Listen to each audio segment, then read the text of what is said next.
Europe, when you hear them dogs barking, I mean, the pound is in the building. I am Bobby G, along with the homie Big Mike from the Man Cave, and this is Game Time 216, all Cleveland sports, all day. And we wish it was a better day, but it's not. It's not a victory. It's not the victory Monday we hoped for, but it is the regular ass, frustrated Monday we deserve.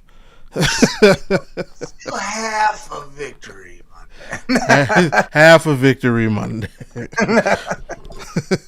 It is the things are looking up Monday. How about that? Looking up? Yes. Hey, we got a good one for you, man. A lot went on this weekend. We saw maybe the biggest flip flop in Cleveland sports history from Saturday to Sunday. We saw a great performance in the battle of the QBs, and the Cavs still, like, what are y'all doing, bro? What are we doing? They want the number one pick too, I guess. Apparently. I don't get it, man. I just don't. But yeah, we're gonna talk about all of it. And hey, before we get into anything, y'all know what it is. Do us the biggest favor. My button's working today. Yay! Hit that thumbs up, subscribe, hit that bell. So you know the next time that we are here talking all things Cleveland, which is every Monday, every Wednesday at 2:16 Eastern. And hey, shout out to everybody checking us out on Network 216 X and YouTube. Can't forget about y'all. Yeah, we got a good one, like I said. Shedeur won the battle, but Cam won the war. Hey, Shedeur kind of looked like Tony Pollard won the war. Oh yeah, Tony Pollard. That dude, bruh. And all of this has led to only like Kevin Stefanski, Andrew Berry, or both. Who goes? Like y'all got like. I'm not an apologist for either guy, but and we're gonna talk about it. Why is everybody so up on Berry? And we're gonna get into that, man. Why? How is he catching strays in all this? You want me to tell you what they say? Not right now. We're gonna get into that. And the Cavs continue to struggle, man. What's the fix? We lost to 3 G League teams last week. Boy, yeah, we're gonna talk about that. But yeah, man, let's go ahead and get vent our frustrations. The Cleveland Browns played a football game yesterday, one that they were favored in, and for all intents and purposes, should have won. That says it all, man. And it sucks because I would have been right. Remember Wednesday, I said we were going to score 30 points. It was right there. It was right there. It was. There was plenty of points left on the fucking board. Oh, yeah. Right. Yeah, yes, sir. We dropped one to the Titans, giving them their second win of the season. Now it's 29-31. There are now, 4 teams in the NFL tied with 2 wins. This almighty, or 3, I think. 2 or 3. Let me do some due diligence real quick. Them, the Raiders, and the Jets. Yeah. We got Raiders for sure. No, the Jets actually have 3 wins. Giants. Yeah, so a 3-way tie for that. Who gets the number 1 pick? He said we're gonna get. Hey, we mess around, man. It's gonna be a problem. But yeah, man. It was. Depending on why you were watching this game, I would say it depends on how you feel today. Beautiful. If you're a Shedeurian, and first let me double it. I am asking you, Big Mike. Before I said that word on this air, had you ever heard anybody say the word Shedeurian? No. Okay. I'm sticking with it then. You got Big Mike there. I created the word Shedeur. Yes. All you freaking talking heads on TV stealing my word.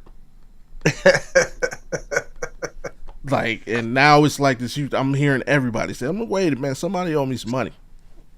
I ain't gonna trademark this thing, man." should have did that shit. I should have.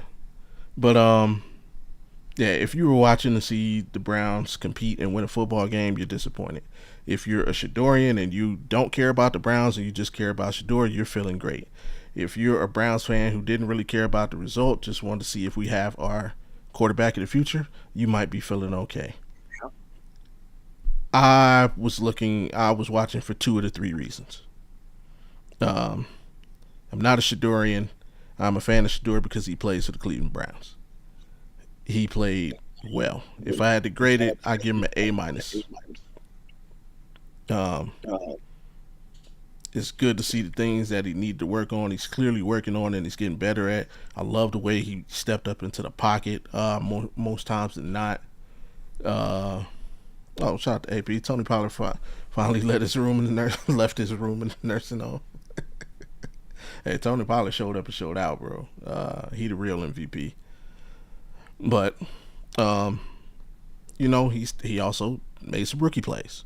The pick, you got to throw that away. I know he's trying to make something happen, but you got to throw that away. There's a couple other throws here or there, even on plays where he made the play, like the touchdown to Njoku. Yeah. If you watch the play, the easier throw was actually to Harold Fannin. Harold Fannin popped up wide open in the middle of the end zone, where you don't have to make that perfect throw.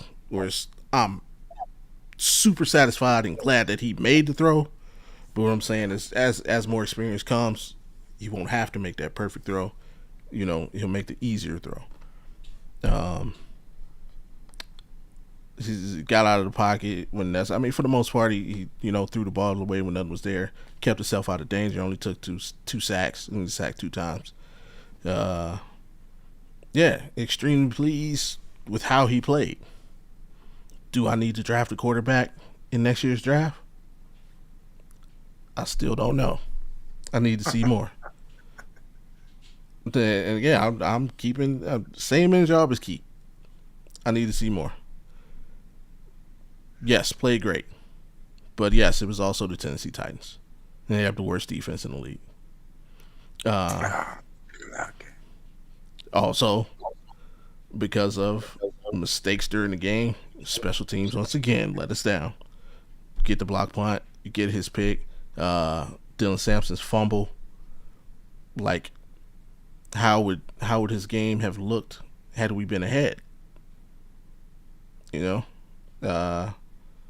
And then there was times in third quarter kind of looked beginning of the fourth quarter and of course he came through, down the stretch, made a lot of big plays. So overall, like I said, it's A minus.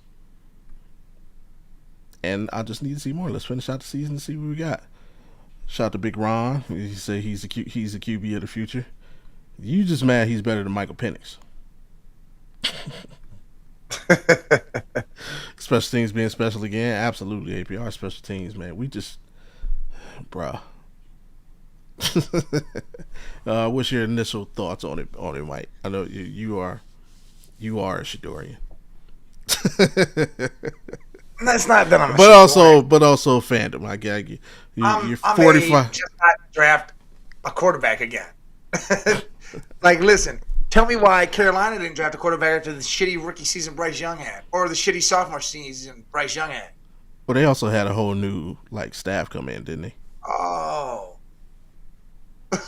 So you got a shitty quarterback. Nah, don't draft another. I don't know. That made no sense to me. Don't let the guy develop, because now Bryce Young's got his team going into the playoffs. I don't know. Maybe we need to let that shit go.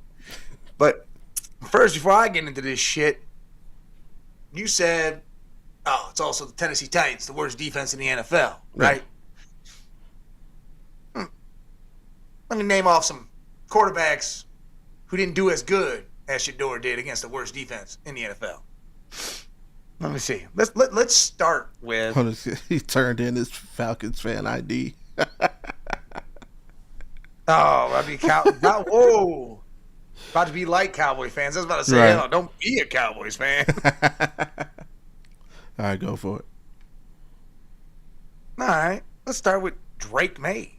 222 yards, 2 touchdowns. Hey, that's an all right game. Right? What was the score, though?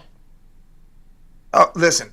Now we're not gonna do all that. But it plays a role. You know what? Shedeur didn't play on defense. I'm not doing all that. It doesn't. No, play I mean Shedeur, it does. Shedeur did everything he could and wasn't allowed to finish it. He was allowed. Oh, was he? He had more cure, and what was the cure? More wildcat that didn't fucking work right. So no, he wasn't allowed. But see, you can't also overlook his fumble. See, you gotta keep the Whose fumble? Shedeur's. I didn't know. Listen, I didn't see the game. I just saw the interception. I didn't see the. Oh yeah, no. I mean, right. We went for 2 twice. The first time, Shedeur was in the game, and he did, and everybody's overlooking the fumble. He fumbled the snap. Everybody's overlooking. Why the hell we going for fucking 2? I'm with you on that. I'm 100% with you on that. I'm 100% with everybody on that. Why are you going for 2? You wouldn't have to go for 2 the last time if you didn't go for 2 the first. Exactly. I'm 100%. That's my stance. But we did, and Shedeur did fumble the snap, and all the Shedeurians are trying to overlook that. They're just going straight to this wildcat play. He fumbled the snap. All right, great. So he's the second man at fault in that one because it shouldn't have been going for 2 in the first place. Correct. I'm with you. All right. Still. All right, let's go. Bo Nix. 176. 1 touchdown, 2 interceptions. CJ Stroud. 233. 2 touchdowns. Herbert. 250. 2 touchdowns, interception. Sam Darnold. 244, 2 touchdowns. Okay. And the biggest one. The MVP of this league right now is who? You asking my opinion, or yeah, I don't even know. If I had to give it up to somebody right now, I think I'm still going Jonathan Taylor. All right. Quarterback is going to get it probably, so it's Matt Stafford, correct? True. More than likely. 298, 2 touchdowns, interception. That's what Stafford did against this so-called shitty defense. Okay. And you got 364, 3 touchdowns, an interception, and a rushing touchdown. Who's that? Who's that? Say those numbers again. 364. You said 3. Oh, I mean, that was Shedeur yesterday. All right, then. And the only guy that did better than him against them is Daniel Jones. 500 yards, 4 touchdowns. And now look at Daniel Jones. Not going to play football again. He's crazy, man. Hey, man, shit crazy what happened. How you, man? That is insane. I feel bad for him. Comes back from the fibula and blows his Achilles and shit. Like, I feel bad. Right. Bad. But I'm just saying, dude. Okay. I get it. What? But here's what you got to take into consideration. They lost to the Rams 33-19. There's no need for Stafford to go out and do all that. They lost to the Patriots. They lost to the Patriots 31-13. Yeah. This game was over going into the fourth quarter. There's no need for Drake to throw the ball. So that's why I'm asking you, what's the score? We were actually down 14. That's why I started with the question. Why were we down 14? Because Shedeur threw a pick, because Dylan Sampson fumbled, because we got a punt block. No. Yeah, no, we gave away that's 3 possessions where we gave them a short field and they capitalized on them. So that's what I'm saying. If we don't, worst offense in the league. Not yesterday. Exactly. That is my whole point. Yesterday, all of a sudden, the Browns, best offense ever.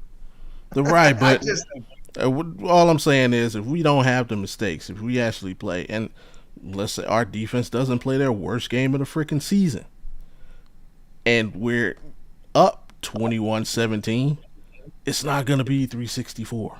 So I'm not as impressed with the numbers as I am with the other stuff he did. My thing is he made amazing throws. He put balls where they needed to go. He did a lot of good things. Absolutely. He made throws. A lot of good things. And from one week to the next, he is improved drastically. Just doing what he needs to do. I mean, look at that right there. Yeah. There's the number one pick, and there's some so-called fifth rounder. Man, but again, it's like, even take out Cam played, right? If you flip that, again, if we don't make the mistakes, you take away that one interception right there. You take away Dylan Sampson's fumble. You take away that block punt, and we're actually up in the game. You could literally say those numbers could have been flipped. No, hell no. Yeah, because Cam would have had to been throwing the ball. Like, Cam only threw the ball 28 times because Tony Pollard ran for $160. Yeah, he ran for $160 because our shitbag defense couldn't stop him. And that's what I'm saying. I went back and watched these runs. I swear to God, you would have thought they parted the Red Sea for him. Go ahead, Tony, get to the end zone because no one touched this dude. We can stop the best runners in the league, but this dude we can't stop. Insane. Yeah, they did something a lot of teams don't do, which will probably honestly be the game plan for the rest of the season for us. It just ran in Miles. It's random Miles because Miles, and I'm not gonna put it all on him, but it's really been a book on him his whole career. He's a play to run on the way to the quarterback, and if you run at him, other guys on the defense though. True, but when he's in his zone, he was kind of in a mode yesterday. He was getting off the snaps great. It's a giant hole on the left side of the defense, giant hole. So and put Carson over there, right behind him. Yeah, but what happened was, and this is where we kind of spoke about it a little bit last week. This is where Malik Collins being gone is missed, because now you just Mason Graham has been playing solid over the last few years, but he's still a rookie, still learning. But they ain't worried about double teaming him. And then even if you do, the guys behind him aren't as strong. There's a slight fall off, even though they've been playing well this season. There's still that slight fall off. So this is where you miss Collins. Now we don't have to pay as much attention to the middle. And Tony Pollard went crazy. I feel like if that is the answer, then why didn't all these other teams figure that shit the fuck out? Why Derrick Henry not run at all on us, or any of these superstar running backs? Why did they not run it at Miles? Well, one game he did. He did have over. What did he have? 150 to one game. Derrick Henry actually had. I mean, granted he had some chinks and he broke off one for a chunk, but he had we get like 140 on us. Yeah, but what I'm saying is Tony Pollard doesn't do shit. No, this dude's like trash can type shit, and we're over here allowing this guy to win the game. Like he won the game for them. And look at our MO this season. Just look at our MO this season. What backs have kind of had solid games on us? Speed backs. Jahmyr Gibbs, A-Chain. And that was in a loss. I mean, that was in a win. A blowout win. A-Chain still had that, what, $130? So, I mean, we just can't stop speed backs. I don't know. See, I'm more, this game is on the defense to me. I put a lot of the blame on the defense. Like I said, they didn't play their normal game at all. That's why it's all for me on the defense. Look, special teams is special. We already knew this. We know what that is. We know that's going to probably happen. So I understand that. I don't understand the defense doing what it did. Like I still am having a hard time comprehending the fact that the defense did what they did. Not even just the run game, just the whole why. It's just, I don't know. You go against supposedly the worst offensive line in the damn league and you get nothing done. Graham Delpit looked like a little kid trying to jump into daddy's arm, and daddy said, "Nah, I'm going for cigarettes." And Cam Ward threw him to the ground and left. Like that was the craziest shit I ever saw. But the crazy part is, if that would have been us, they would have called in the grass. They would have called the play dead.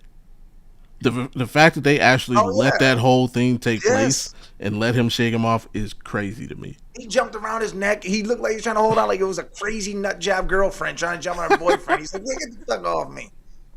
What? Like, that's the shit I'm talking about. Like we looked, our defense. Oh my God, our defense finally looked like it belonged to this team. Yeah, that's a very fair statement. I mean, it looked like it was the Cleveland Browns defense. We are the Cleveland Browns. You need to get that. We are the Cleveland Browns. Like I don't know. Shedeur did a lot of great things. A lot of improvement happened. Yes, he threw that interception. Shitty. The fumble with the 2-point conversion. Shitty. Shouldn't have been put in that situation, but he was shitty. Fair. The thing I looked at the most is when he threw the touchdown to Judy. The pass was fucking amazing. That was a beautiful pass. That was a good pass. Hit him in stride. Dude fucking took a yard. It's what happened after that play. When he went down there, embraced Judy, but got him down on one knee, said some shit to him. They were good. The maturity of that to do that after Judy treated him like he was just some fucking punk last week. And to show everybody, hey, look, there ain't no rift, there ain't no problems. This is what this is right here. That right there made me know this dude's really a leader. He isn't just some fucking rookie that we're all touting and he's nobody, he's some, I'm cocky as shit. Nah, this dude is literally a leader. He's humble as hell. People don't understand it. Like, the press conference afterwards, these fucking people were asking him the dumbest shit. Yeah, every couple of like, what are you talking about, man? What are you doing? Did you practice that play? Did it work in practice? No, it didn't work. We started doing the game. Ran it. God, man. And that's on that play. How did you see that play? I'm 99% Junkins just forgot to pitch the ball. He forgot to pitch the ball or hand it off, whatever he was supposed to do. Oh, dude, you saw it in his face. Yeah. He's like, oh, shit. Oh, fuck. He didn't know what to do. Yeah. But tell me right now, if Shedeur's in that situation and they could run the same play and could have did that, and if Shedeur did that, at least it's a quarterback trying to make a play then after that, throwing the ball. You know what I'm saying? I mean, it's just like it was there. If he makes the pitch, he walks into the end zone. For 2 point, it would have been straight. But again, it's just the fact whenever it doesn't work, it always looks worse, that much worse. But first, for all my talking heads, especially Shannon Sharp, not my bad. Well, Shannon Sharp too, but Chad Ochocinco. Chad Ochocinco made the comment that people don't do that in NFL because it doesn't work. Like you never heard of the Philly special, which they ran in the Super Bowl. I don't think there's a bigger moment than the Super Bowl, and they chose to run a play like that. So, man, again, you talking heads. I know y'all all know Dion, and I know y'all all want to show support, but don't forget that y'all know football. Like that. I'm not taking the dude that literally made that possible out the game. I'm not doing that. But okay, and then here's my question: are you mad he's out the good? Like, what if he's a wide receiver? No, he's got on the field. Be on the field. I mean, but that seems to be the thing to me that people are making a.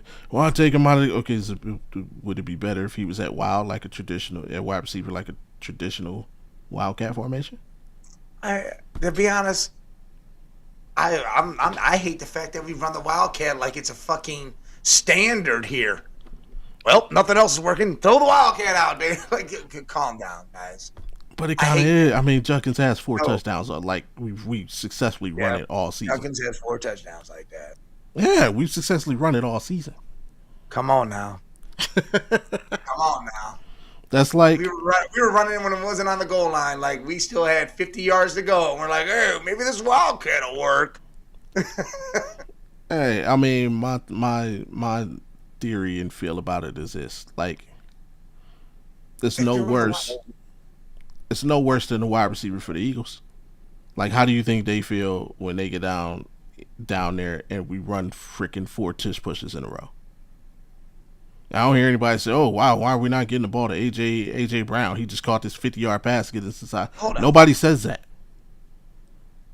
Here's the thing: is Hurts is the one throwing them the ball as they went down the field.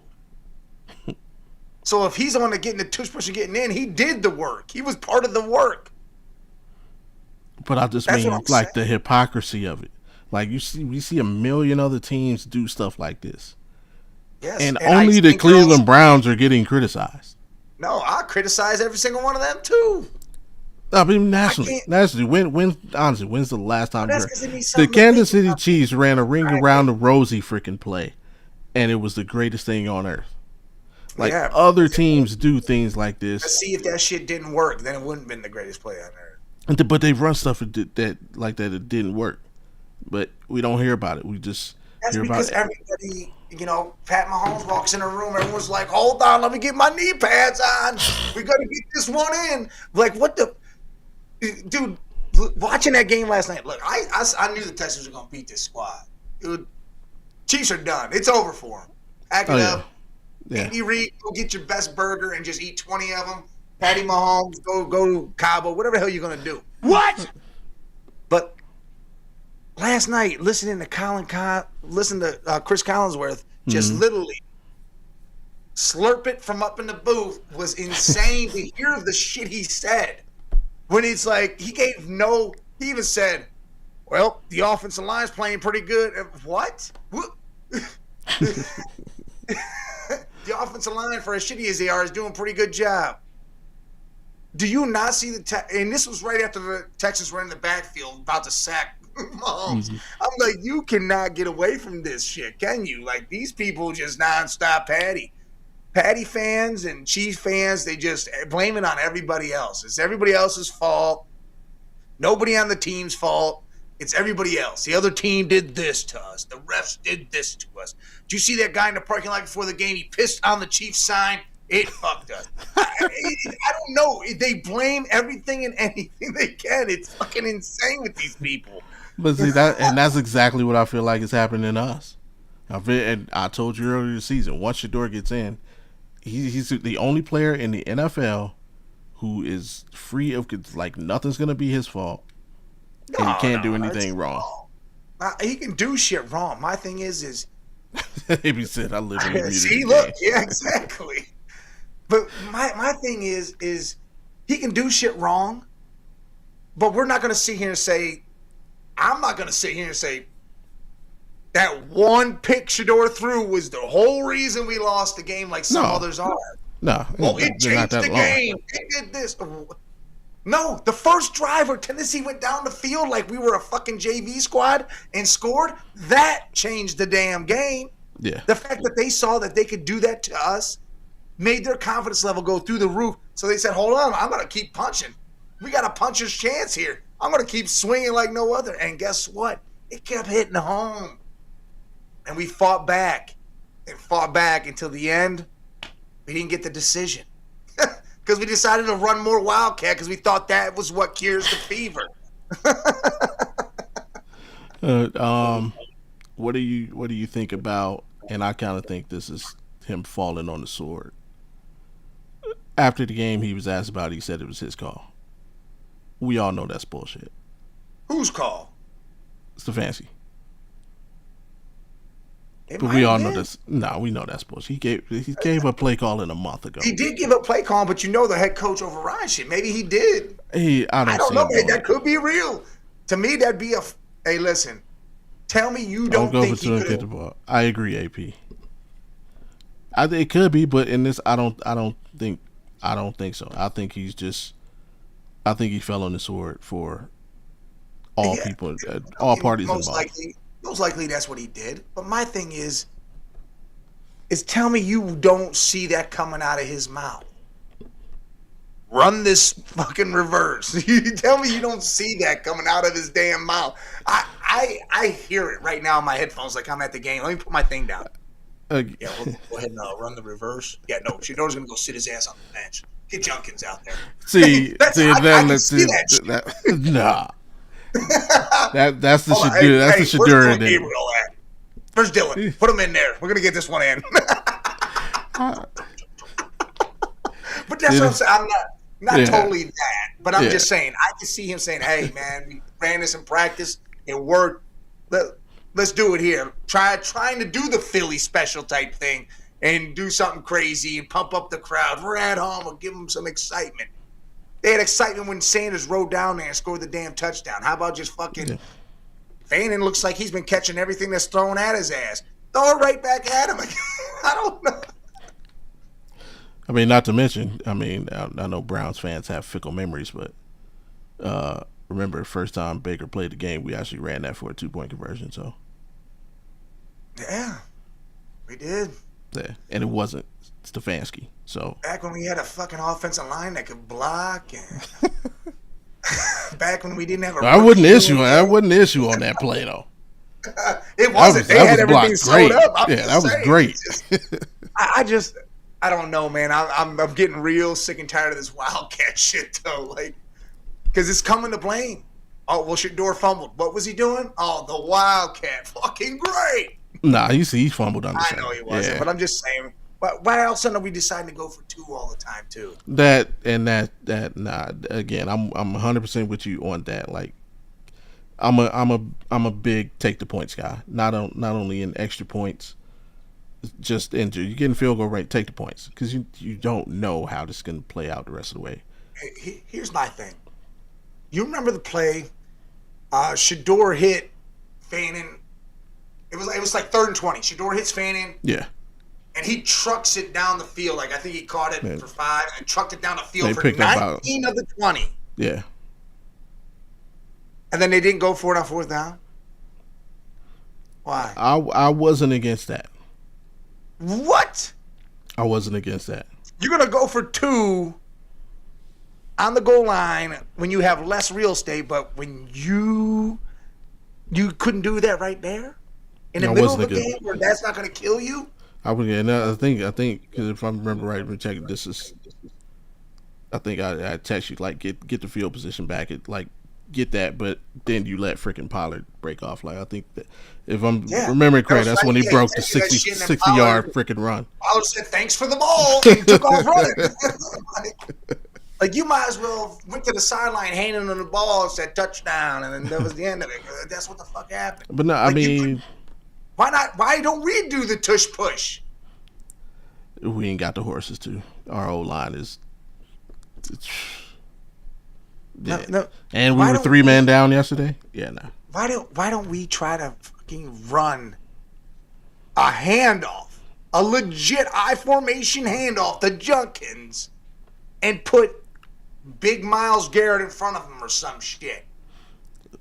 I don't know. You don't want to do what the Fridge did for the Bears? I mean, you don't think that'll work to get 2 yards or a yard? I don't get why we can't do that. Like, our fullback's hurt. Well, we got no one else on this team that's big enough to knock somebody over. What? Hit the what button for that? What? I just don't know. Why? Fucking insane. What, the Texans tried to push?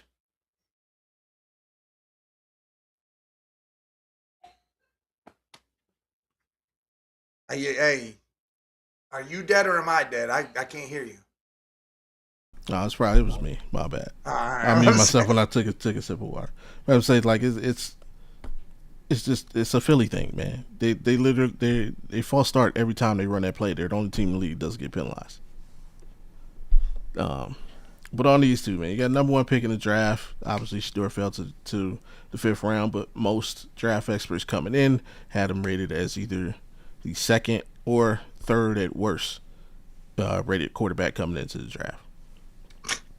A lot of people think he thought he would go day 1 or day 2, 3rd round at the latest if they had him anywhere. We showed you last week, Scout Scene had him as the number 35 overall prospect. Either way, they meet up on the field. You see the numbers right there. Tricky about the numbers, Cam Ward did not play a bad game. Cam Ward, he made some throws. He missed a couple I know he wish he could have back. He did not play a bad game at all. He kind of played the game that was needed. Like I said, you don't have to do a lot when your running back is running for 160 yards. It would have been great to see what Shedeur had done if Junkins could have got a $160. That would have been great.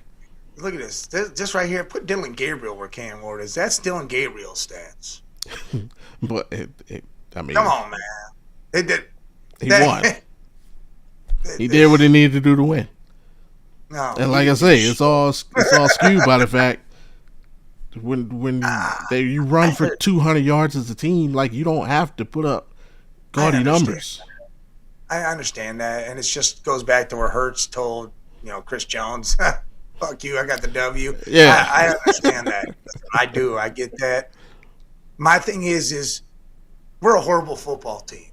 I don't give a shit whether we win or not anymore. I don't think I've given a shit since fucking Dylan got the starting position. Because I felt like, well, that's doomed. We're doomed now. We're about to lose all this shit.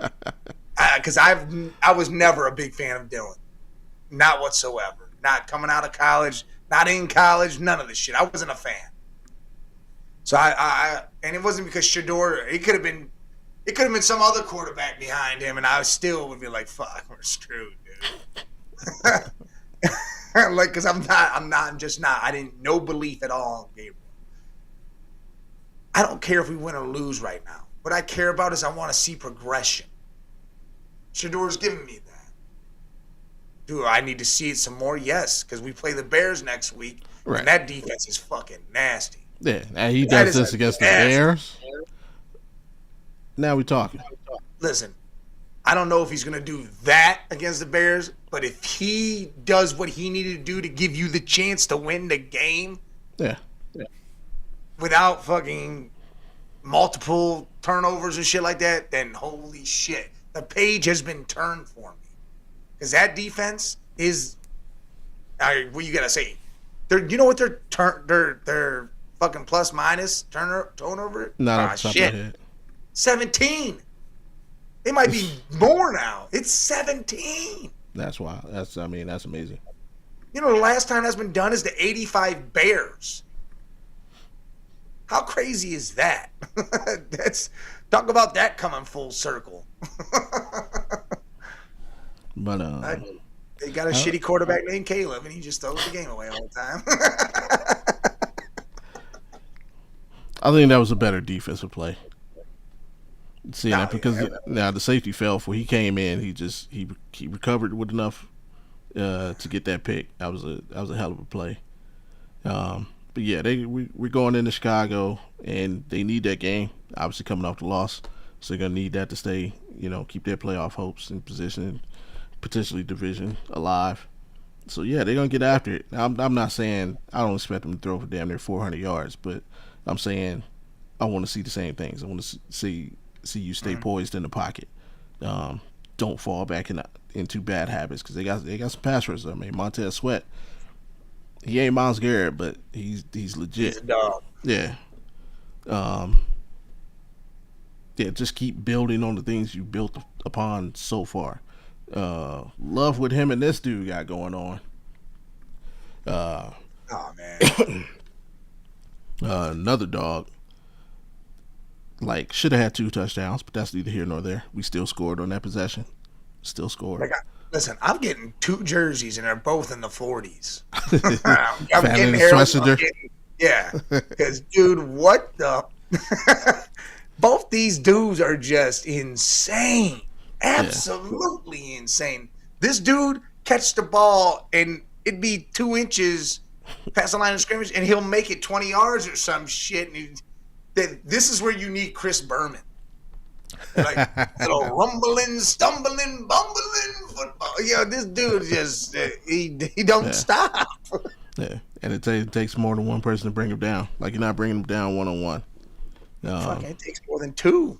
This dude. See yards after catch, like almost half of his total yards are yards after the catch, which is tremendous. He's getting a little shake, man. Those 2 routes, the route, man. I think there was just a quick in route. He put the shake on whoever fucking linebacker was, and caught one up the middle. His first down catch, and then on the pass where Njoku scored. If you watch his route, he did the same thing to get open in the end zone. But he did have one. There was one that he missed. Like, you got to catch it, but overall, he's been the most consistent pass catcher this entire season. I think he's on pace to finish with about 800 or 900 yards, which would probably put him in like the top 10 of rookie tight ends all time. yards wise. The chemistry he's shown with Shedeur, undeniable. yeah, and I love it because I love usually when a quarterback can rely on his tight end. More often than not, those quarterbacks become very, very, very successful. You just look historically. You can name almost any great quarterback, and they usually had a great relationship with even if the tight end wasn't the best receiver. Like, I'm just can I think of off the top of my head? Uh, Not Witten. Who was it before Witten? Um, AP, help me out. Aikman. That their tight end back in the day. I know. I can't. Number 84 though, isn't it? What's his name? I can't remember. But yeah, I mean Michael Irvin and Harper were on the outside killing it, but when Troy needed a quick first down or quickly, tight end was good. Obviously Brady and Gronk, but really Benjamin Watson, number 81. Like he had a relationship being coached before that. Like Brady Novacek, always. see, I was right. Yeah, See? Jay Novacek. Appreciate you, AP. Yeah. Yeah, just name a great QB, and yeah, they made a relationship with their tight end. So the best part is they're both rookies, so they're coming together in this. This isn't just some veteran teaching rookie. These two are together starting, and this is all going forward. Yeah. That's the best part. Yep. Hell, can he get it? Can he get that together with Judy? After yesterday, from what you saw yesterday, it could definitely happen. Maybe Judy's now. See, maybe what happened yesterday after the TD pass and Shedeur going down there doing that. Maybe he might flip something in his head like, all right, I got to put more work into this too, because again, he is a youngster, so maybe I need to help him a little bit. Let him know, hey, this is what happens on this route with me, or this is how when you see me do this, this is what I'm about to do. You know. Go sit in the film with him and say, hey, look at this, look at that. Because if you can do that and you can get that down, it's insane what can happen. Because, I mean, Judy, we all wanted to call him bum trash. Which, yes, Sir drops a lot over there. I mean, that's just what he is. Thing is this dude can be good. Last year, he was good. Yeah, he's had good years. He doesn't score a lot of touchdowns, but he'll catch them balls and he'll get yards. Yeah. Our TD machine's going to be him right there in front of us. That guy. Fanning is going to be the touchdown dude. Like, that's what's going to happen. I see it because he definitely gets open in getting open in the red zone, and the catch he made, that was a hell of a catch. That was a big boy catch. Even when we get Carnell Tate, it's still going to be them dudes are going to put in the work. Fanning will be that guy that he leans on when he really needs to, and then Fanning's pretty much going to be the touchdown guy. Yeah, you ain't wrong about that. And I know you've been on this train for a long time, especially with because you're a big Ohio. Well, I ain't no Ohio State fan at all. You're the old State fan. You saw your boy saying. Saw your boy Mendoza. The flip from Saturday to Saturday. You got to talk about that because, like I said, Ohio State's your squad. Look, man, but yeah, that flip from watching Mendoza do dude Mendoza didn't look that great against Ohio State, but from Browns fans saying, "There's the guy. That's who we needed to draft. He's the guy." Because I mean, on TikTok, I even said.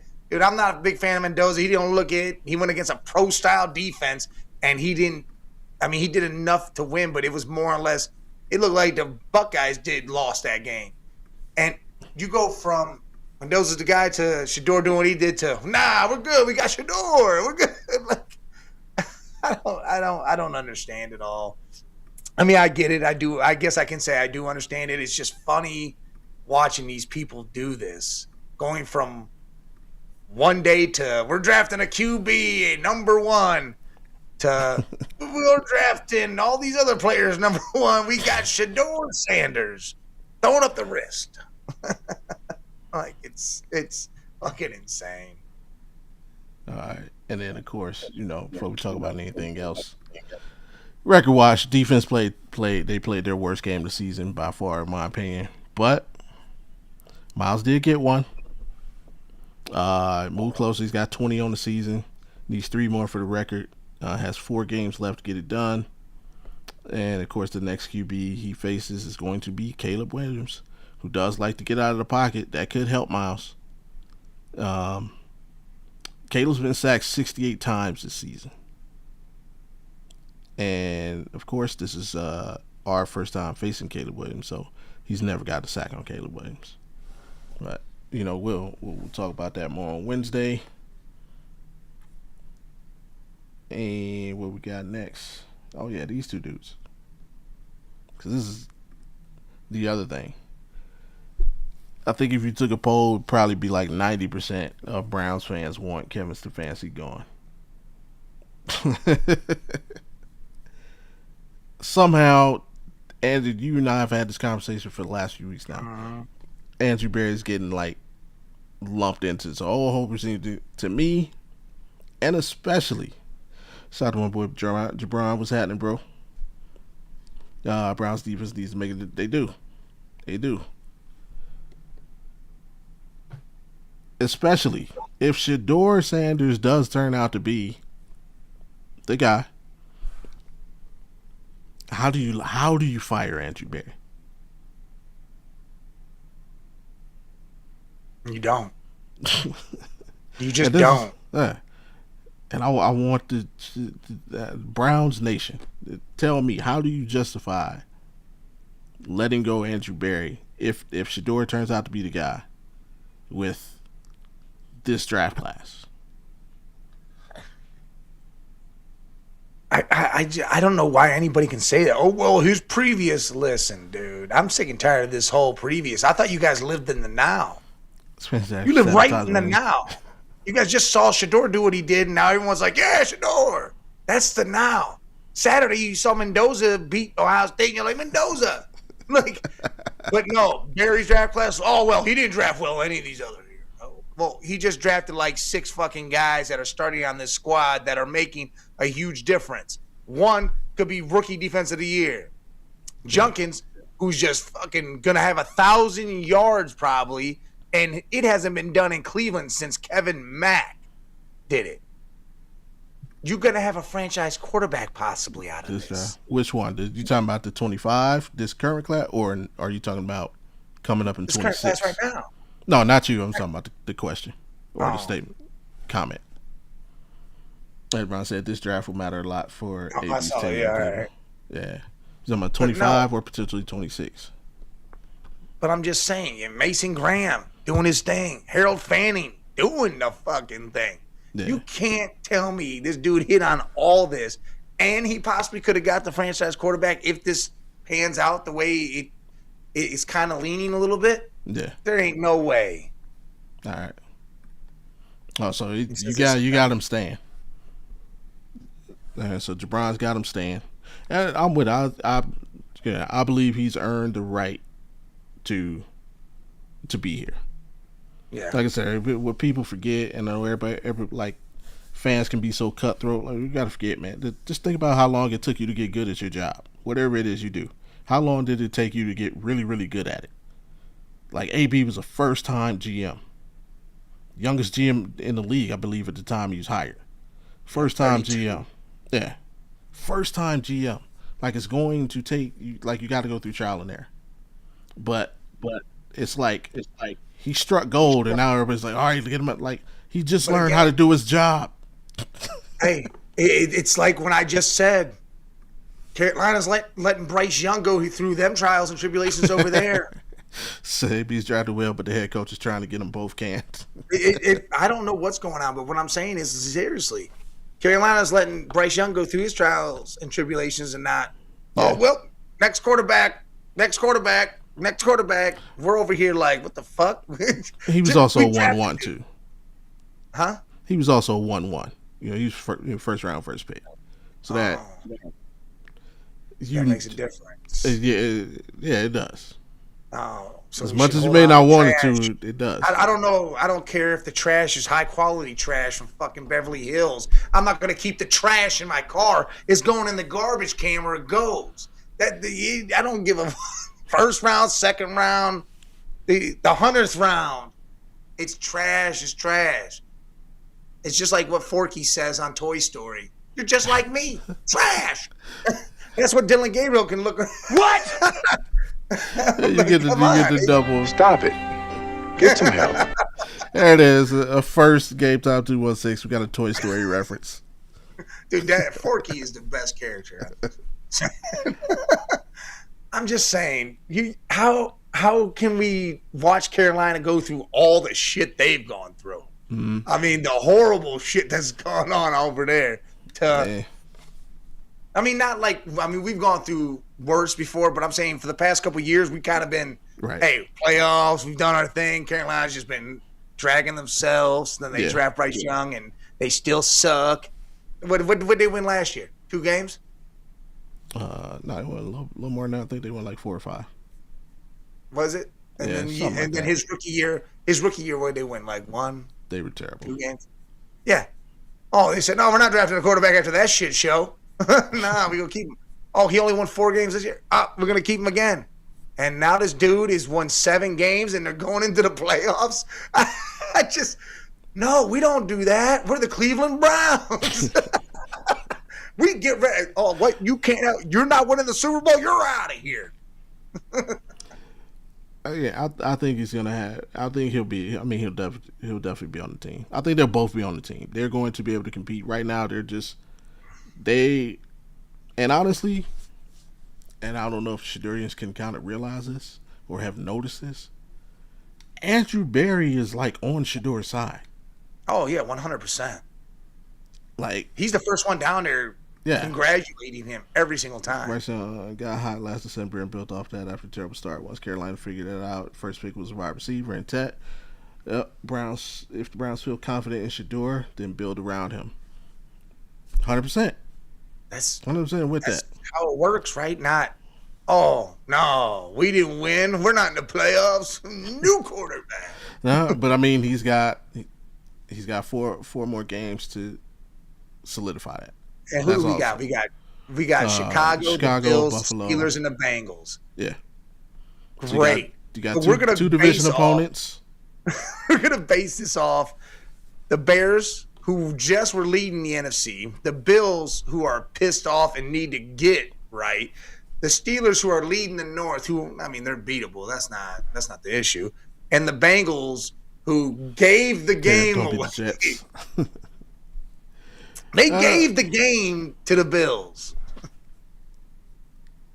And with Deshaun Watson returning, it's time to join reality. Tell Dylan Gabriel it's not going to work out. hey, Jabron, man, listen, I tried to tell Dylan that at the beginning of the season. I said, hey, man, it's not going to work out. And then Stefanski said, Mike, we got to give him a shot out there. So then I let 2 games go by, and I said it again. I said, Dylan, I don't know. It's not going to work out for us. And Kevin said, no, we're sticking with this guy. He's got what we need. And at that point, it was Dylan Gabriel. It wasn't Wildcat. It was more Dylan Gabriel. That's what cures the fever in Cleveland somehow. And then, no, it didn't happen. It switched up. A concussion happened. By some miracle in God. The concussion came down on Dylan Gabriel. The fever got worse. He put Shedeur in, and he said, the cure for this fever is Vegas for popcorn and aces. Or Wildcat. What? I got news for Browns fan. Dylan Gabriel's going to be here for the next 10 years. He's going to be a backup. He was drafted to be a backup quarterback. And I'm going to pray every game we don't get hurt, because after that, we're going to lose everything. Deshaun, and Deshaun's going to be here for 1 more year as well.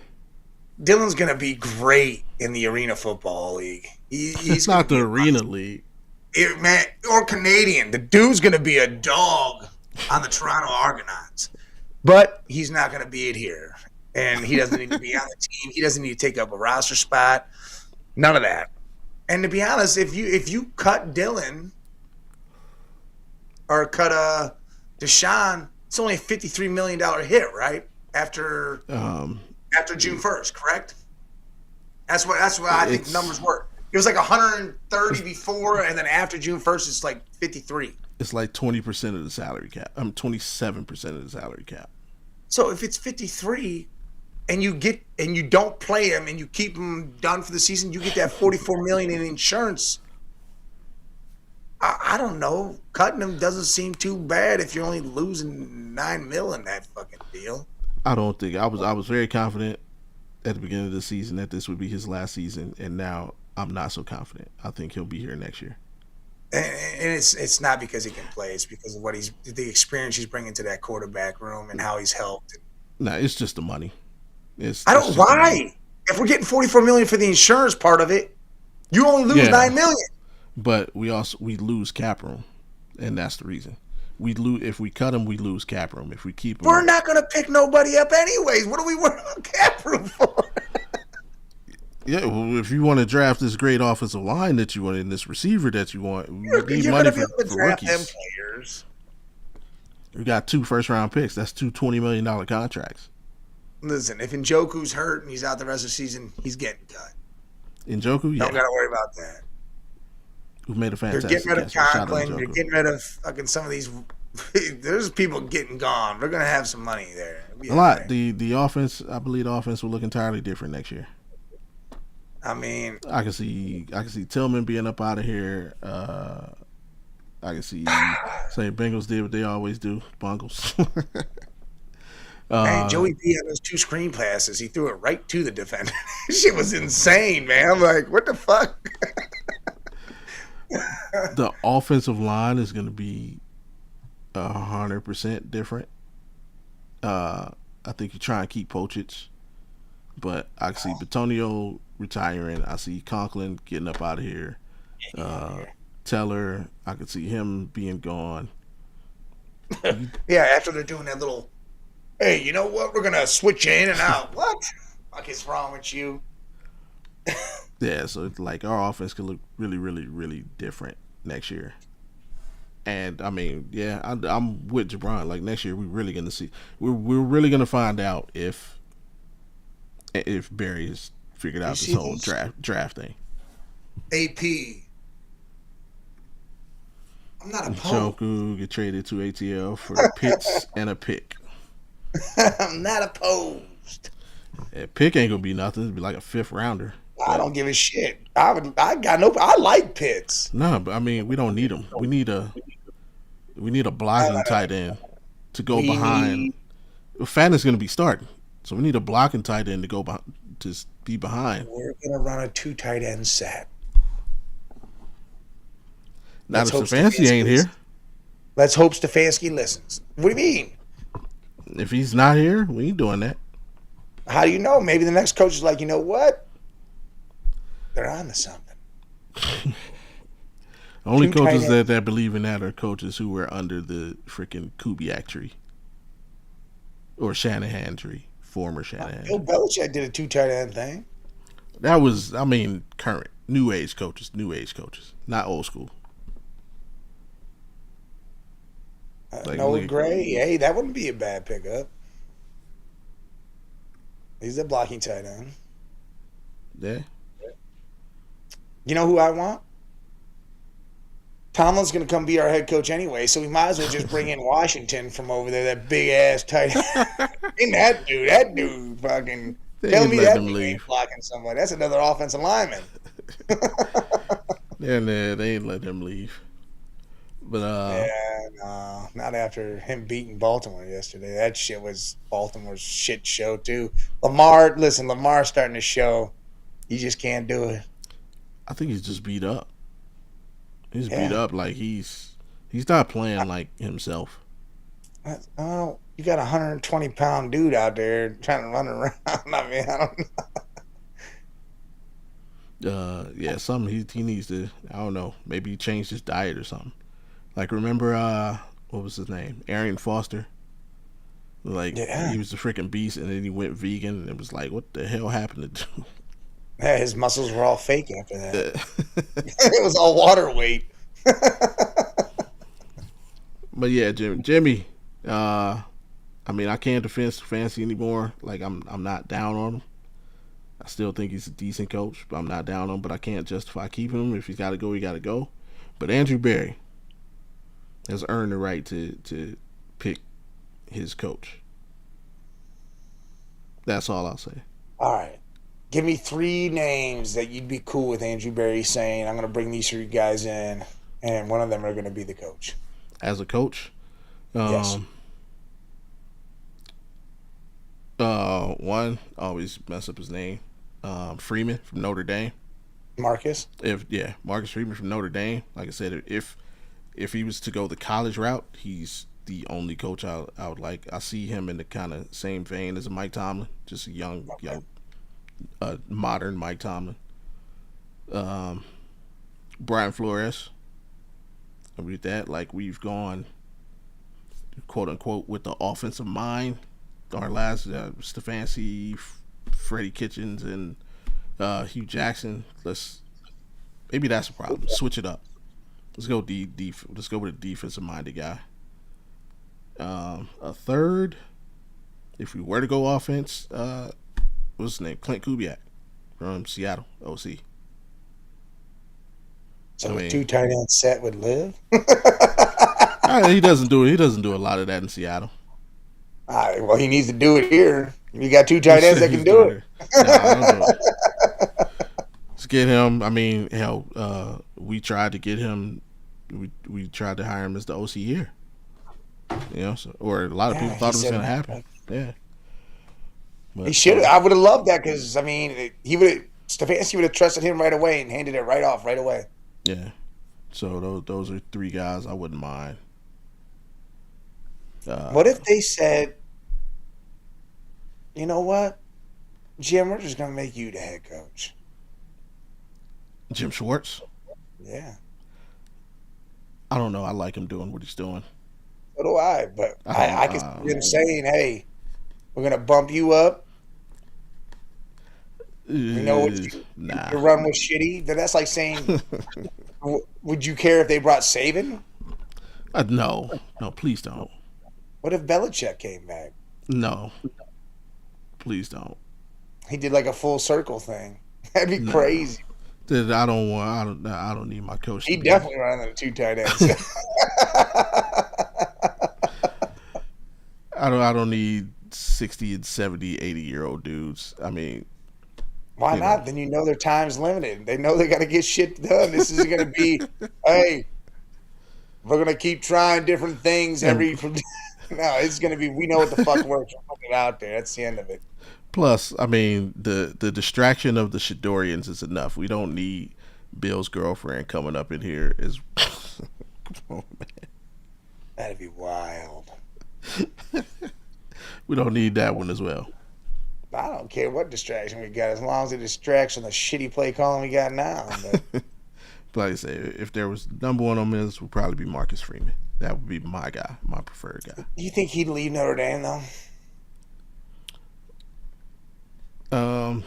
I haven't heard anything about it. I mean, I'm sure he probably has ambitions to be an NFL coach. If he does, I think he would. If it don't matter to him, then of course not. But some guys, like, some coaches are just like that. I don't need the NFL. Well, what about Prime? What's your feeling on Prime? Nah. No, I never thought Deion was in. To me, Deion Sanders isn't a good football coach. He's a great motivator of men, and I think he's a good manager. Like, he can put people in, but I wouldn't want him as a coach. You don't think you could be just a head coach and have 2 good coordinators? Not on the NFL level. I mean, kind of look at what's going on in Colorado. Like, yeah, they got Pat Schumacher. He's trash. Yeah, but even like in theory, you got an all-star, bro. You got Warren Sapp as your D line coach. Like, he's got people there, and it's like again, he got Hall of Famers there, but doesn't mean everybody knows how to coach. Exactly, and it's like, if you can't see that now, and who knows what changes he'll make, if he's still there. But right now, nah, I can't do it. Would you give Robert Saleh a chance? No, I didn't. Either. I didn't think he got a fair deal with the Jets, but I was never, Not a fan. yeah. Even when him and Stefanski were kind of, battling for our coaching, I'll take Stefanski over Saleh. All right. Even though Saleh continues to dominate that matchup. I think he's undefeated against Kevin Stefanski. Yeah, he beats the hell out of him.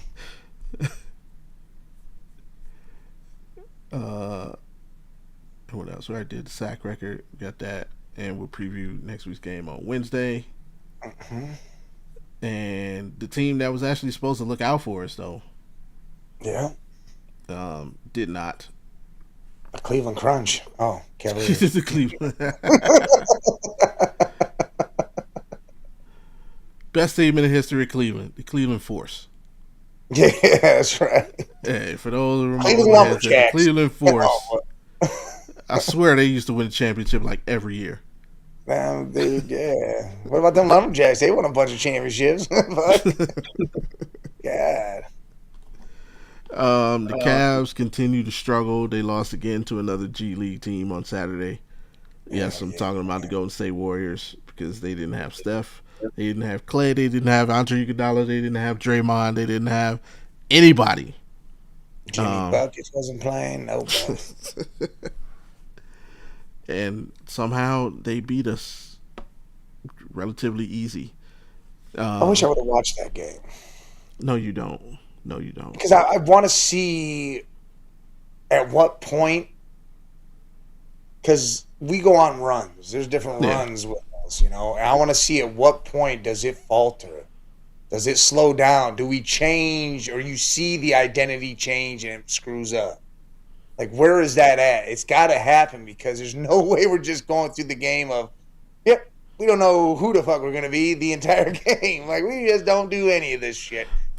No, I'll tell you exactly what happens. And I wish I was going to show a video, but I didn't want it to get stricken, especially since we're now working with the boys over at Network 216. Shout out to y'all. I didn't want it to get pulled down.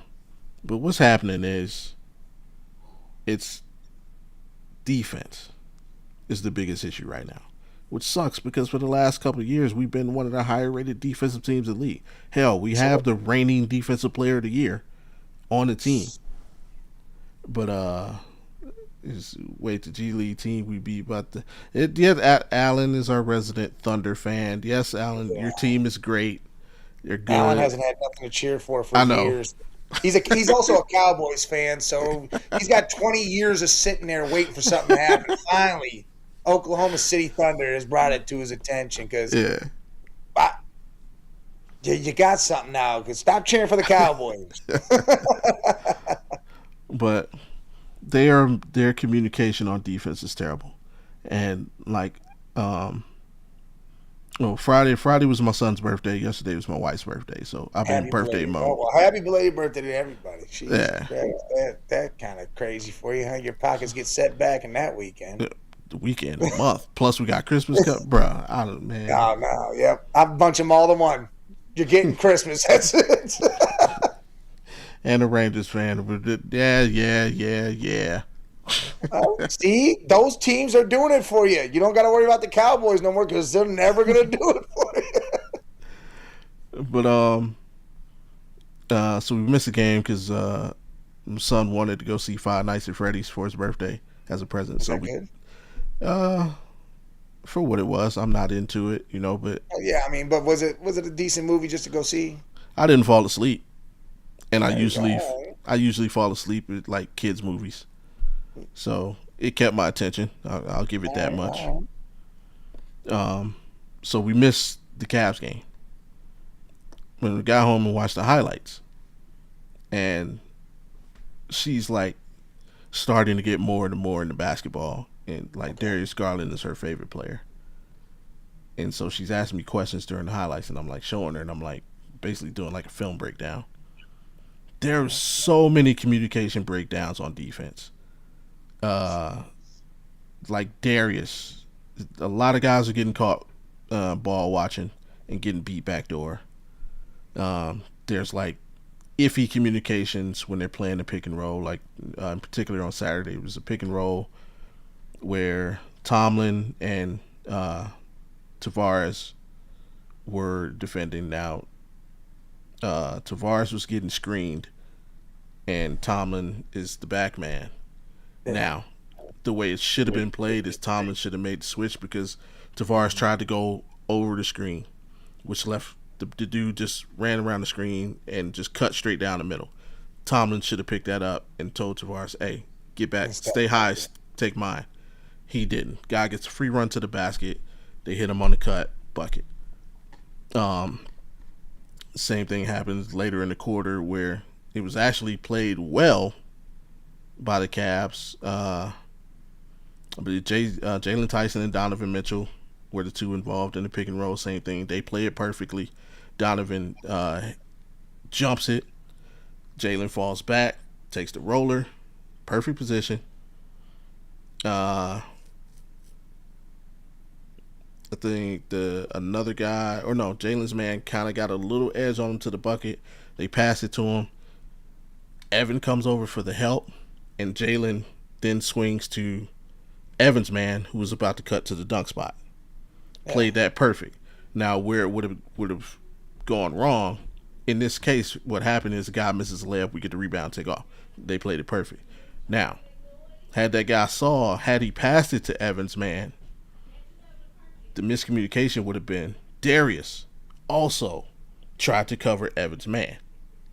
Oh. And because Jalen had his back turned, and that's where like communication. I know he's trying to watch the ball, but it's like Evan has that. He's got that. You now need to communicate on the backside. Darius, stay. I got this. So if he had it past it, it would have been pass, open three. So it's like they're just having communication breakdowns, and as much so when they struggle offensively, like when they just can't get a bucket for a couple trips down, and you compound that with the fact that they're not talking on defense, that's where we getting ourselves in trouble. Yeah. So it's not so much we go through stretches where we miss shots, but the other team also goes through stretches where they're missing shots. But it's when they're hitting shots, plus getting the easy basket, plus right now, and for all the people who want Jared Allen ran out of town, boy, we could use him right now because we're running this crazy 3-2 zone every once in a while with Evan Mobley at the top. We got nobody for rebounding. We're getting killed. Teams are killing this offensive rebounding wise.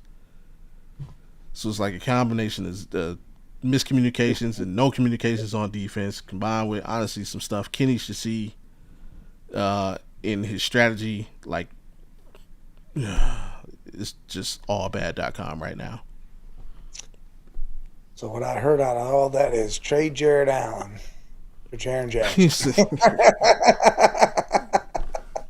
No, but yeah, defense is looking lackadaisical from the beginning of the season. Like, how do we go from the best defense, one of the best, if not top 3 of the league last year, to now we look like you could just run right by us every single play? Like, it's insane.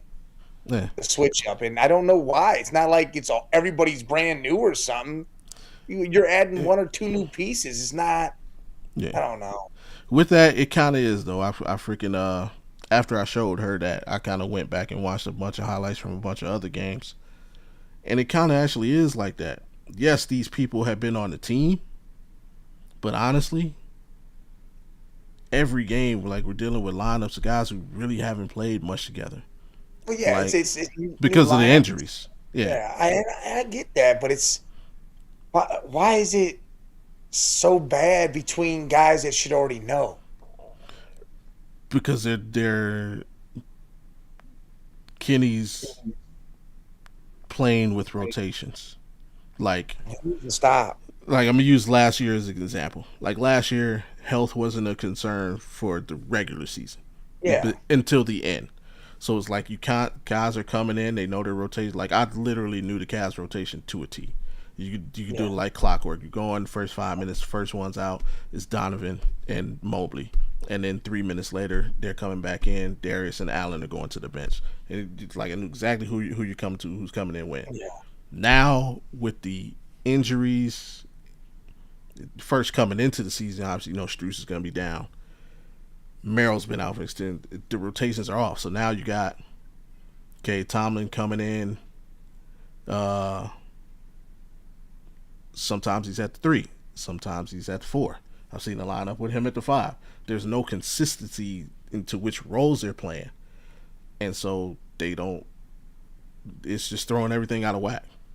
Like even Craig Porter, who should never, like, I don't think him and Lonzo should be on the court at the same time, but they are, or have been, and he's used that combo a lot. Yeah. Again, Tavares playing more minutes because of certain injuries, and Lonzo can't play back to backs. Darius is in and out of the lineup, plus he can't play back to back. There's no consistency in where guys are on the floor, and it's really it's just making everything worse. Well, let me suck until everything gets right. That's just what's gonna happen. That's the hope. And then because you really won't know if it's just that until we are one. We've yet to play a game with our roster at 100%. Yeah, and it probably won't happen until maybe February. And even then, now Strus is trying to play his way. Well, hopefully, he's staying in shape, but he's got to play himself into basketball condition. And then, so Kenny's gonna have like 2 months at best to get a playoff team ready for the playoffs, and which is wild. So we're gonna see after the All-Star break. It will tell us what we'll do in the playoffs. Well, shitty. Right now, it ain't looking good. So we get to sit here and endure the Browns. Yeah. Which I get it. They got to get things together like they do every year. They just don't see any use in developing anybody. They just, new quarterback. But they are developing people. They just haven't found a QB. It's never the quarterback. You're right. Yeah. Never the quarterback. Quarterback don't get more than these many years. He's done. And to be fair, this is actually the first time they've actually gone after a quarterback. Yeah, since the Deshaun trade. So we need to go after a quarterback right now again? That's my whole point. Like, why are we going after quarterback again? Hey, we might not again. Your boys, you got a month. We might not. You got a month. Even if let this dude develop, even if fucking he doesn't shit gets a little better, then takes a step back, then gets a little better. All right, cool. Let this guy develop and get a whole off season in. Put in some real work with the real guys, because the strength and conditioning coaches he had were the guys that were the janitors of the facility. He said you can go use that workout stuff over there, and it was all the rusty shit and all the fucked up shit. It was not. I know. I'm just saying. It's just let this dude actually get some real time with being the guy. Then we can do whatever. Heck, just not the draft the following year that's going to have quarterbacks in it. But it's going to have that either way. And this is what I told you. If it comes out, let's say he's iffy for the rest of the season. Let's say he's iffy. And they do decide to take a quarterback in the first round. Yeah. It's not going to be, let's get Shedeur out of here. It's going to be that guy, Shedeur, competing. Yeah. Great. So we waste a pick. What if Shedeur beats this guy out, so we waste a pick then? Then you get trade. He's still going to have trade value. He's still first round quarterback. You're in the same situation that the Chargers were when they had Drew Brees and Phillip Rivers. Yeah, that's a little different. No, you had one guy who wasn't a first round pick and one guy who was.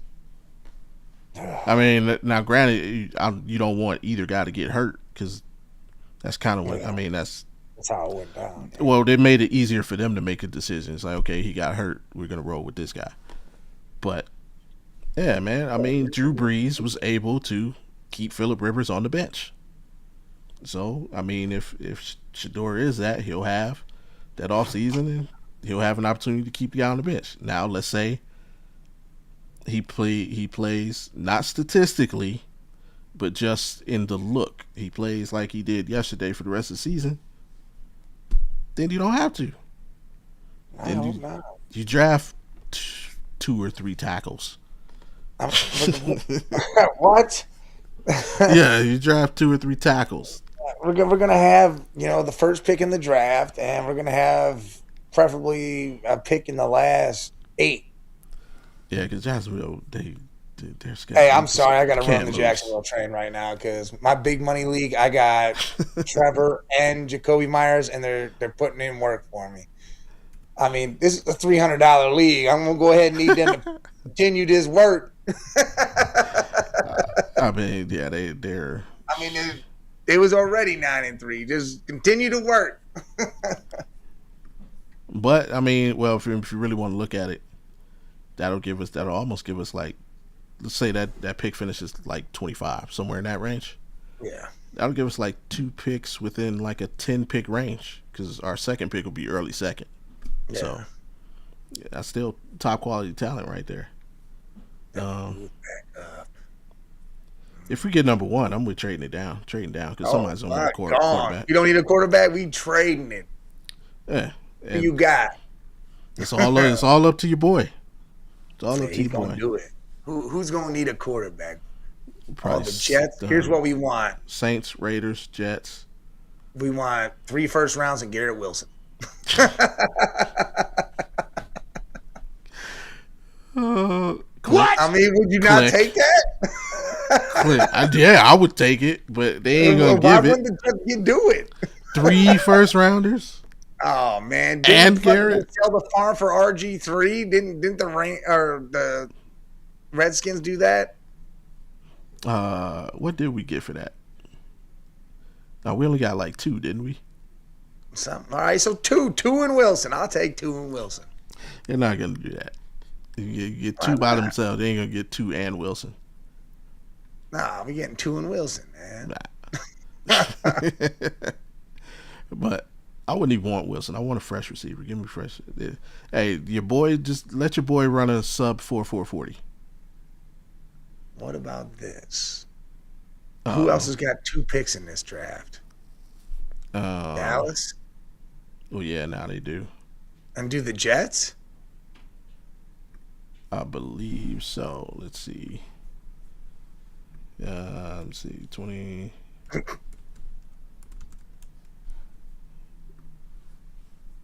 As it stands right now, when was this? 15 hours ago.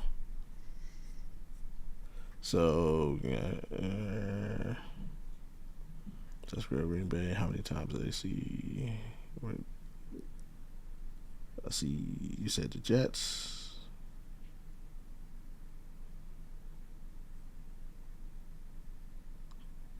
Jacksonville's there. Oh no, I said picks belong to the Browns game. Pick belongs to Cowboys. Cowboys. I know they do. The Jets don't. And yeah, the Jets they got the Colts pick.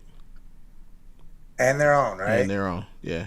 But don't they got the Green Bay pick possibly too? Because of the Quinnen Williams trade with Dallas, or is that next year? That might be. That's the only one I'm seeing. The only one I'm seeing is the Colts pick. All right. Belongs to the Jets. They're about to lose out there. They got no quarterback. None. Yeah. Like Riley Leonard hurt his knee. So they got problems over there right now. I'm telling the Jets. Both.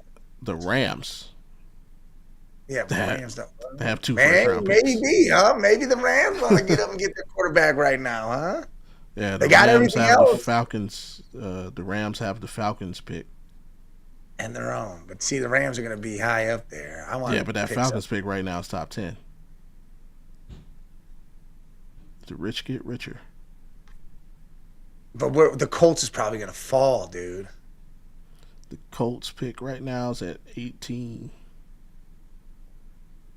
It's gonna fall. That's for the Jets. Yeah, they're gonna lose. So I want the Jets picks, both the Jets picks this year to move up. Let's say we get right now we're in the 4th spot. It goes Giants, Raiders, Tennessee, us. So we're in the 4th spot. Let's say we lose out. That we would need Tennessee, all those teams to win a game, at least. Yeah. That if we all finish tied, I think the Raiders would have one. I think we'd have the 2nd pick. So we need the Raiders to win 2 games. I don't see that happening. No, that's all right. Raiders can have the 1st pick because they only can pick one quarterback. So, I mean, there's plenty of quarterbacks people want here. And you know the Giants don't need a quarterback. 2027, and it's conditional first. It could turn to a 2nd. All right. I think he's talking about the Quentin Williams pick. Listen, right now I'm taking our best chances to finish either 4th or 2nd. I see it. Yeah. Are you doing the trade with the Jets if they say we're giving you both our 1st rounders this year? If we're number 2 and Sanders shows that he's the guy. He's the guy, yeah. Yeah, I'm with that. I'd do that because you'd be trading down to 3 first-round picks. Yeah, and I'm taking 2 tackles and I'm taking the best wide receiver. Best wide receiver first. No, I'm taking tackle first. I'm taking the best. I'm taking it. I'm a semi old school. I'm a trench guy.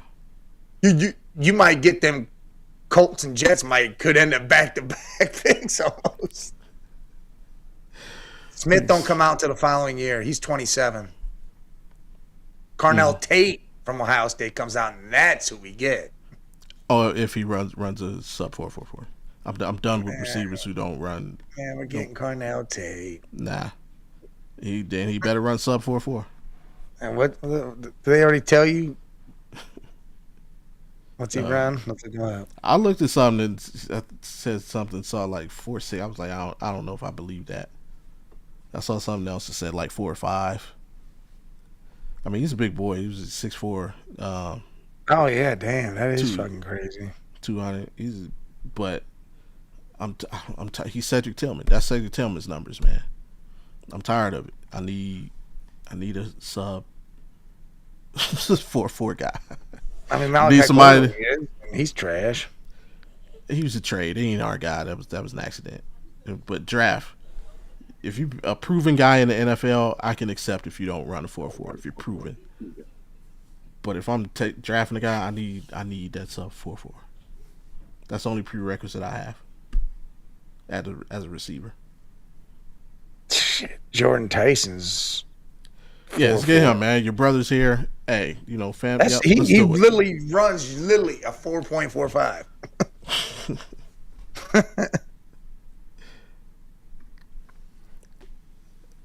AB said I run a 4.2 intoxicated.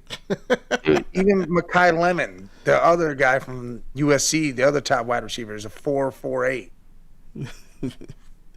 So none of these top dudes run. Hey, they got time to train and work out and do try. There'll be some. But hey, before we get out of here, remember, man, appreciate y'all for hanging out. Follow your directions. Then, of course, if you want to hear more from Big Mike, head over to the Man Cave Media LLC YouTube page. Hit that subscribe button. Turn your notifications on. What y'all got going on for the rest of the week, man? There will be Sports Madness tomorrow. That will happen. It has been gone for a couple of weeks. It is going to happen. So you will see us all three on there. Well, it'll be me and Jay, then Scully will join later, but we'll be talking all the shit and going over this past week and offense, defense players of the week and different stuff like that. Give you picks for this coming up week.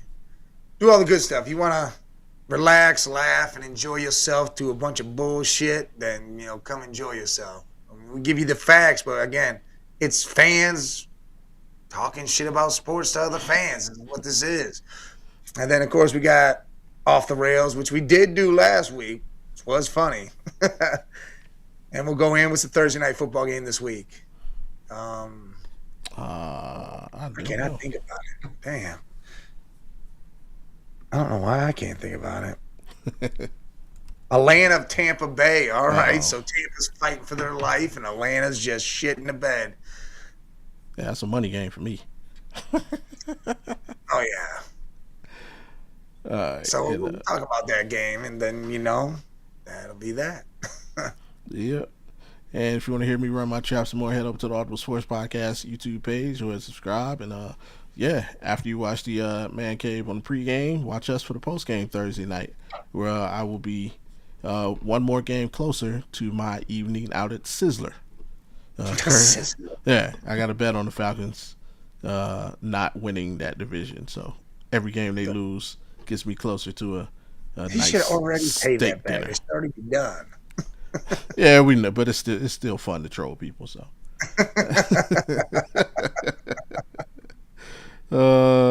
there you go. But with that being said, hey man, we appreciate everybody for tapping in with us. Hey, come back Wednesday. We'll be previewing Browns Bears. Hopefully, the Cavs will win a game in that time. And who knows? Maybe the Guardians will make some noise too. Winter meetings like coming up and stuff like that. So we'll see, man. But you got anything for I press this button? Listen, make sure you watch tonight's game. Philly's fighting for their life. The Chargers are doing their thing. It's going to be a good game. I truly believe the Chargers come out on top, though, especially if Herbert does play. I think they do get the win because Jalen Carter's out. And when Philly doesn't have Jalen Carter, their defense turns into trash. Secondary can't do nothing. They can't do shit. They already don't have an identity on offense. And I think the Chargers get the best of them at home. And Amarian Hampton's back, so he should have a big game. All right, man. You heard it, man. Watch the game, tune in, have fun. And, of course, man, hey, come back Wednesday, man. And remember, when you hear them dogs barking, man, that means the pound is in the building. And we'll catch y'all later. Peace. Peace.